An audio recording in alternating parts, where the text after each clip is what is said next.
सूखी धरती पर दरारें थीं, जैसे जमीन भी दर्द से फटी हो। शामू किसान हर सुबह खेत की मेड़ पर खड़ा होकर आसमान देखता, मानो बादलों से बात कर रहा हो, पर बादल थे कि आते ही नहीं थे। खेत बंजर थे, कुआं आधा सूख चुका था और घर में बचा था सिर्फ थोड़ा सा अनाज और ढेर सारी चिंता। उसकी सबसे बड़ी चिंता खेत नहीं था, उसका बेटा मोहन खाट पर लेटा रहता था। पहले वो पूरे गांव में दौड़ता था, मिट्टी में खेलता था, पंछियों के पीछे भागता था, पर अब उसकी सांसें धीमी थीं और आंखों की चमक धुंधली पड़ चुकी थी। गांव के वैद्य ने हाथ खड़े कर दिए थे और शहर का अस्पताल बहुत दूर था और वहां तक पहुंचने के लिए पैसे उससे भी ज्यादा दूर।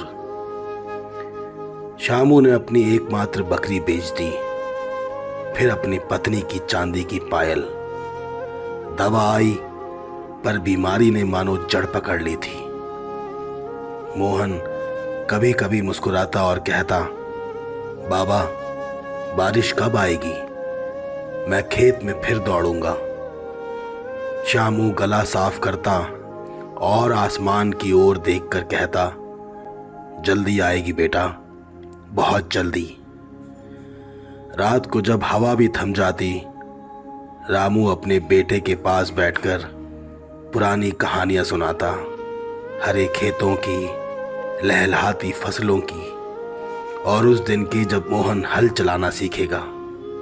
मोहन नींद भरी आंखों से कहानियां सुनता रहता, जैसे उन बातों में ही कोई दूसरा संसार बसता हो जहां दर्द नहीं था। एक सुबह सूरज निकला, पर घर के अंदर अजीब सन्नाटा था। मोहन की छाती अब ऊपर नीचे नहीं हो रही थी। उसका छोटा सा हाथ शामू की उंगली पकड़े हुए था, पर पकड़ ढीली पड़ चुकी थी। शामू ने उसे सीने से लगाया, जैसे ठंड से बचा रहा हो। बाहर खेत वैसे ही सूखे थे, हवा में कोई आवाज नहीं थी, ना पंछियों की, ना बच्चों की। सिर्फ दूर कहीं एक कौवा बोला और फिर चुप्पी और गहरी हो गई।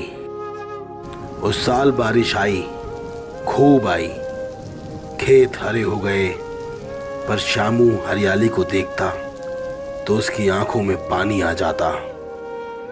फसल लहलहाती थी, मगर जिसके लिए वो हर सपना बोता था, वो अब खेतों में दौड़ने नहीं आने वाला था। धरती ने अनाज दे दिया था, मगर शामू की जिंदगी की सबसे प्यारी फसल चली गई थी।